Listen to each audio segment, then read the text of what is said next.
ఆత్మ కలిగించాలి. పరిశుద్ధాత్మ అనేది నీలో ఉంటే, పరిశుద్ధాత్మ దేవుడు నీలో పనిచేస్తే, పరిశుద్ధాత్మ దేవుడు నీలో దేవుడు ఆయన నివసిస్తూ ఉన్నట్లయితే నువ్వు కోరుకునేది ఏంటో తెలుసా? వివాదం కాదు, సమస్యలు కాదు, ఐక్యతను కోరుతా.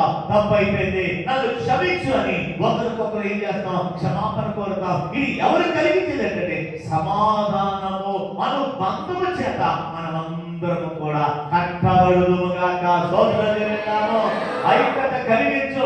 ఆత్మను మనమందరం కూడా కాపాడుకోవాలి. అది ఎలా అవుతుంది అంటే పరిశుద్ధాత్మ ద్వారా మాత్రమే జరుగుతుంది. స్తోత్రం చెల్లిద్దాం. హల్లెలూయా.